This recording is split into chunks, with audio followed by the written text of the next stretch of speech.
ये टॉपिक जो है बहुत इम्पोर्टेंट है। ये मुझे मिल गया देखते देखते एक पुस्तक, तो मैंने कहा आपसे शेयर करना बहुत ज़रूरी है।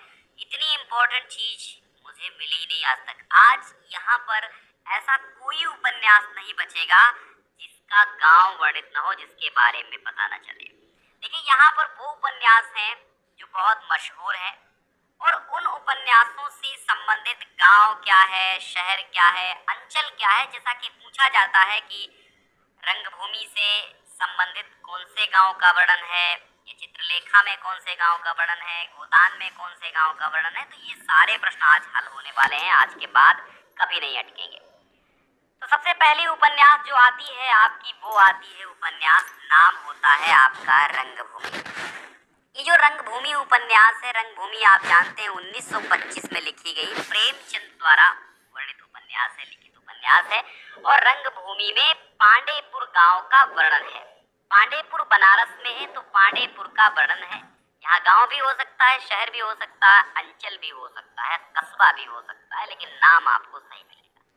आपने पढ़ा होगा देहाती दुनिया 1926 में लिखा गया शिव पूजन सहाय का उपन्यास। एक चीज और यहाँ पर आप देखेंगे कि क्रम से भी सारे उपन्यास हैं, क्रमशः भी लगी हुई है। रंगभूमि, देहाती दुनिया, शिव पूजन सहाय की, जिसमें भोजपुर बिहार का अंचल विशेष का वर्णन है। देहाती दुनिया में भोजपुर बिहार के आसपास का जो भोजपुर इलाका है, भोजपुर के अंचल का वर्णन पूरा देहाती दुनिया में 1926 में शिव पूजन सहाय ने किया है। गोदान आप जानते हैं, गोदान मुंशी प्रेमचंद का उपन्यास है, जिसमें बेलारी गांव का वर्णन है। बेलारी जो कि होरी से संबंधित है, होरी बेलारी गांव का होता है, और राय साहब सेमरी गांव के होते हैं। तो बेलारी और सेमरी दो गांव बेहद यहाँ पर वर्णित हुए, बेहद चर्चा का विषय रहे हैं, इसलिए यहाँ पर बार बार पूछे भी गए हैं कि होरी किस गांव का था, बेलारी गांव का था, राय साहब किस गांव के थे, तो सेमरी गांव के निवासी थे। नूतन ब्रह्मचारी, जी हाँ, नूतन ब्रह्मचारी क्या है? नूतन ब्रह्मचारी उपन्यास 1937 में लिखा गया और बालकृष्ण भट्ट ने इसको लिखा। महाराष्ट्र का जो नासिक क्षेत्र है, उस क्षेत्र का वर्णन है नूतन ब्रह्मचारी में। रतिनाथ की चाची एक ऐसा उपन्यास 1948 में नागार्जुन के द्वारा लिखा जाता है, जो भी एक आंचलिक उपन्यास है, और मिथिलांचल का वर्णन इस नागार्जुन के रतिनाथ की चाची में होता है। बाबा बटेश्वर नाथ भी नागार्जुन का ही उपन्यास है। और मुसाहिब जू 1946, मुसाहिब जू एक ऐसा उपन्यास 1946, वृंदावन लाल वर्मा, क्रम से तो नहीं कह सकते क्योंकि 46 बाद में आया है, तो रतिनाथ की चाची 48 और मुसाहिब जू 1946। वृंदावन लाल वर्मा का उपन्यास है मुसाहिब जू, और बुंदेलखंड की लोक संस्कृति जो है वो मुसाहिब जू में वर्णित है। अगला उपन्यास आता है रतिनाथ की चाची, जो नागार्जुन के द्वारा लिखा है। इसमें भी मिथिलांचल का वर्णन है, मिथिला के अंचल विशेष का वर्णन है। 1948 में रतिनाथ की चाची नागार्जुन, 1948 रतिनाथ की चाची है ना, वो नागार्जुन का मिथिलांचल है, दो बार आ गया है, नो इशू। यहाँ का काट दीजिए तो क्रम से हो जाएगा। रथ के पहिए देवेंद्र सत्यार्थी का लिखा हुआ उपन्यास है, 1953 में लिखते हैं। रथ के पहिए मध्य प्रदेश की गोंड जनजाति से संबंधित उपन्यास है। रथ के पहिए मध्य प्रदेश की गोंड जनजाति। ब्रह्मपुत्र 1956 में लिखा गया उपन्यास, देवेंद्र सत्यार्थी ने ही लिखा था, ब्रह्मपुत्र 1956। और असम के ब्रह्मपुत्र के माजुली द्वीप तथा इसके तट पर बसा गांव दिसांग मुख है, इसका वर्णन है। ध्यान दीजिएगा, असम के ब्रह्मपुत्र के माजुली द्वीप के इसके और तथा इसी के तट पर एक बसा गांव दिसांग मुख, यहाँ का वर्णन है ब्रह्मपुत्र उपन्यास में। देवेंद्र सत्यार्थी का उपन्यास है ब्रह्मपुत्र उपन्यास। एक बार शेयर कर दीजिए आप सभी लोग, और ऑब्जेक्टिव के लिए हमेशा बने रहिए हमारे साथ। सूरज किरण की छांव 1959 राजेंद्र अवस्थी का उपन्यास है। सूरज किरण की छांव बस्तर की गोंड जनजाति का वर्णन इस उपन्यास में है, उससे रिलेटेड ये उपन्यास है, बस्तर की गोंड जनजाति। याद रखना, कबूतर खाना 1959 शैलेश मटियानी का उपन्यास है। बंबई का भुलेश्वर मोहल्ला बड़ा चर्चित रहा है इस उपन्यास में। कबूतर खाना 1959 शैलेश मटियानी और बंबई का भुलेश्वर मोहल्ला यहाँ पर वर्णित है। और शैलवधु आप जानते हैं, शैलवधु 1959 में लिखा गया, यमुना दत्त वैष्णव जी का है। कुमायूं अंचल का, कुमायूं गढ़वाल आप जानते हैं, कुमायूं अंचल विशेष का वर्णन शैलवधू में है। शैलवधू यमुना दत्त वैष्णव का उपन्यास है। मुक्तावली उपन्यास 1959 में बलभद्र ठाकुर के द्वारा लिखा जाता है और मणिपुर अंचल का वर्णन मुक्तावली में होता है। नेपाल की वो बेटी है 1946 में लिखा बलभद्र ठाकुर का उपन्यास नेपाल की वो बेटी। नेपाल का डुटियाल जाति, ठीक है, नेपाल की डुटियाल जाति से संबंधित उपन्यास है। नेपाल क्षेत्र इसका संबंध है। देवताओं के देश में 1960 बलभद्र ठाकुर का ही उपन्यास है। कुल्लू अंचल की यहाँ पर बात की गई है। बलभद्र ठाकुर के उपन्यास देवताओं के देश में 1960 आते हैं। और जंगल के फूल, राजेंद्र अवस्थी का उपन्यास जंगल के फूल 1960। बस्तर का घोटुल जीवन का वर्णन यथार्थ चित्रण इसमें है जंगल के फूल में। हौलदार 1961 शैलेश मटियानी का उपन्यास अल्मोड़ा अंचल का यहाँ पर वर्णन देखने को मिलता है। पानी के प्राचीर बहुत ही प्रसिद्ध और बहुत बार एग्जाम में आया हुआ 1961 नेट में बहुत बार आया, रामदरस मिश्र का उपन्यास है पानी के प्राचीर। गोरखपुर का पांडेपुरवा गांव जो है वो रामदरस मिश्र ने वर्णित किया है पानी के प्राचीर में, गोरखपुर का पांडेपुरवा गांव, ठीक है। लहरों की छाती पर, बलभद्र ठाकुर का ही 1962 में लिखा गया उपन्यास लहरों की छाती पर।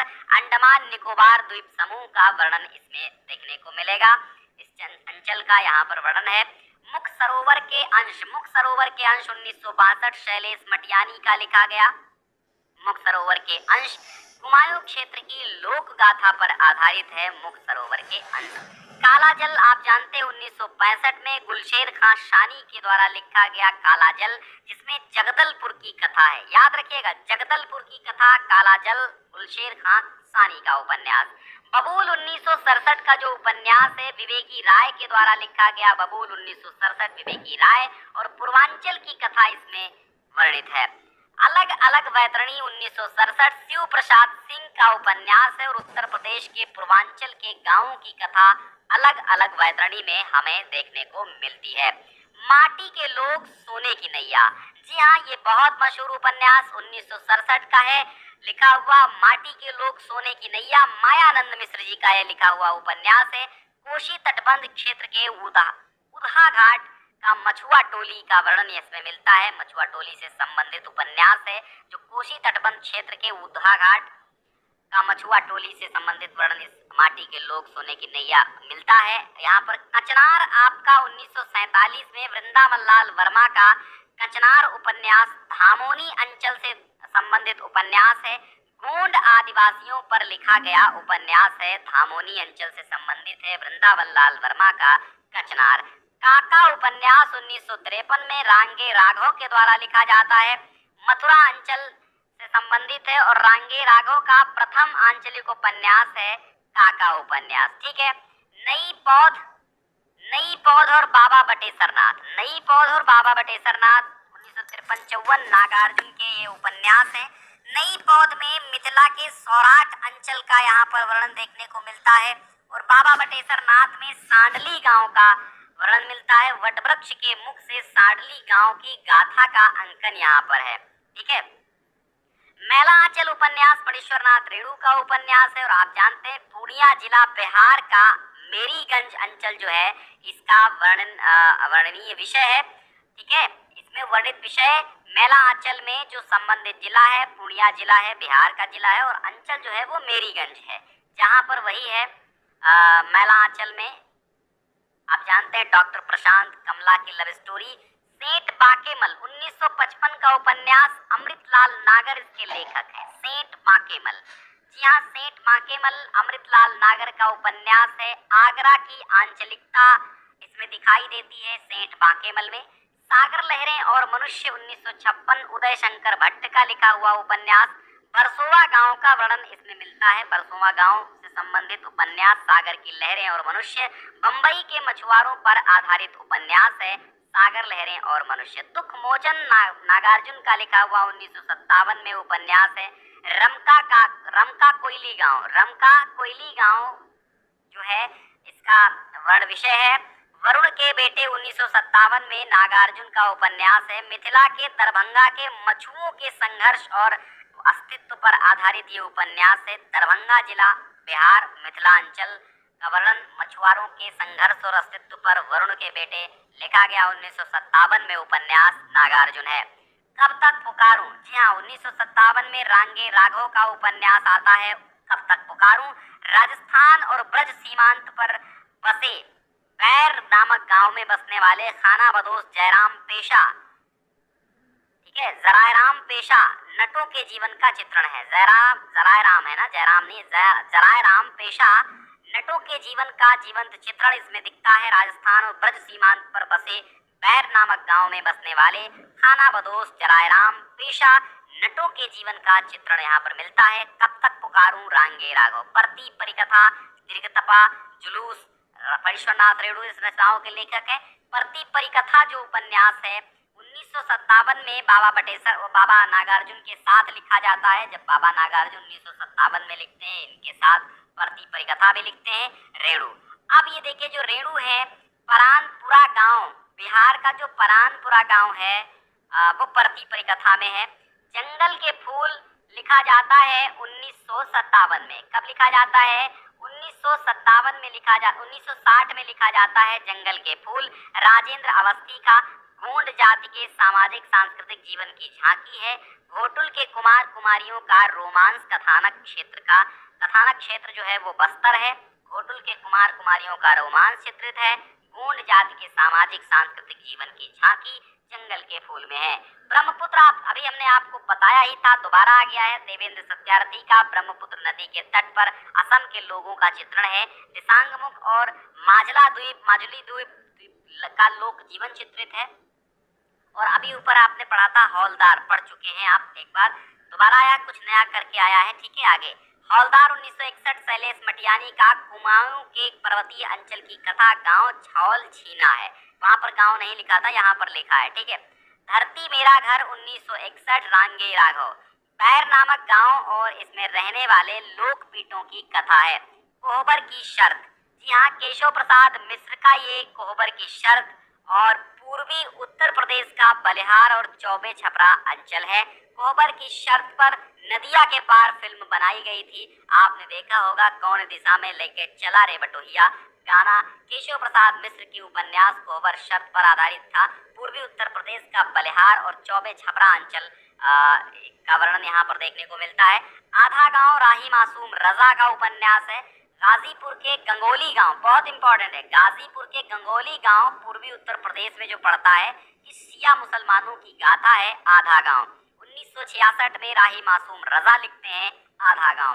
राग दरबारी 1968 में आता है श्रीलाल शुक्ल का। ठीक है, और ये बहुत बढ़िया सा उपन्यास है, बहुत हास्यास्पद हास्य व्यंग्य प्रधान उपन्यास देखने को मिलता है। अगर आप पूरा पढ़ेंगे तो मजा आने वाला है।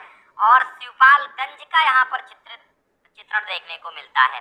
जाने कितनी आंखें उपन्यास राजेंद्र अवस्थी का, बुंदेलखंड का अविकसित अंचल बीजा डोडी की कहानी, महुआ के जंगलों का वर्णन देखने को मिलता है जाने कितनी आंखें। जल टूटता हुआ रामदर्श मिश्र का 1969 पांडेपुरवा गांव का वर्णन इसमें किया है। भीतरी कुआं 1974 हरगुलाल का लिखा हुआ उपन्यास है भीतरी कुआं। बुलंदशहर का करौरा गांव की कथा आंचलिक उपन्यास है भीतरी कुआं। कगार की आग 1976 में, और ये कगार की आग 1976 में हिमांशु जोशी के द्वारा लिखा गया उपन्यास है। अल्मोड़ा जिला के लघौना गांव की कथा मिलती है कगार के गांव की। ठीक है, कगार के आग में। और अपने लोग रामदरस मिश्र का 1976 में लिखा गया उपन्यास अपने लोग, और गोरखपुर का कस्बाई एवं ग्रामीण जीवन का चित्रण मिलता है अपने लोगों में। जिंदगी नामा कृष्णा सोबती का उपन्यास है, और आपने देखा कि जिंदगी नामा कृष्णा सोबती का उपन्यास पंजाब का ग्रामीण अंचल का चित्रण यहाँ पर देखने को मिलेगा। सोना माटी विवेकी राय का उपन्यास 1983 सोना माटी, और गाजीपुर बलिया के बीच करैल क्षेत्र का गांव यहाँ देखने को मिलता है। और वनतरी उपन्यास 1986 में सुरेश चंद्र श्रीवास्तव का डुमरी अंचल पलामू झारखंड का वर्णन मिलता है वनतरी में। और शैलूस जो है 1986 में शिव प्रसाद सिंह का चंदौली का रेवतीपुर गांव शैलूस में वर्णित है। ठीक है, नीला चांद शिव प्रसाद सिंह का है, व्यास सम्मान से पुरस्कृत है, साहित्य अकादमी से पुरस्कृत है नीला चांद।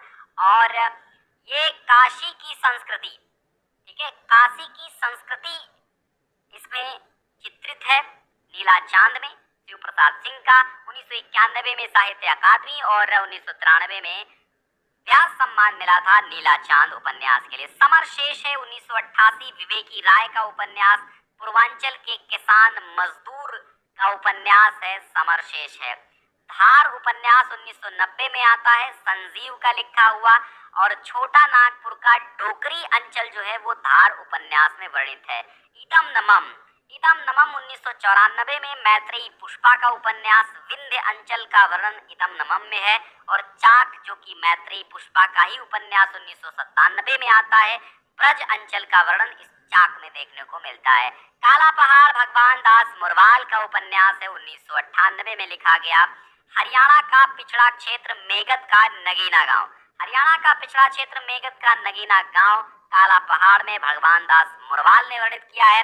जंगल जहां से शुरू होता है, जंगल जहां शुरू होता 2000 ईस्वी में संजीव द्वारा लिखा गया उपन्यास, पश्चिम चंपारण की थारू जनजाति की डाकू समस्या का वर्णन इस जंगल जहां शुरू में होता है। और इन्हीं हथियारों से अमरकांत का उपन्यास है, बलिया जनपद से रिलेटेड है। 2007 में साहित्य अकादमी पुरस्कार मिला था इनको इन्हीं हथियारों से। तो उम्मीद है आपको आज का वीडियो बहुत पसंद आया होगा। आपने सब्सक्राइब नहीं किया तो कर लीजिए, बाकी टेलीग्राम ज्वाइन कर लीजिए जहां पर आपको समय समय पर अपडेट मिलती रहेगी। तो ये थे आपके मुख्य उपन्यास जिनमें हमने बताया आपको कौन से गांव, कौन सा अंचल, कौन सा क्षेत्र, कौन सा शहर वर्णित है, किस शहर की चर्चा की गई है। बहुत बहुत शुक्रिया, मिलते हैं हम आपको अगले टॉपिक में, और वो टॉपिक भी इससे जबरदस्त होने वाला है।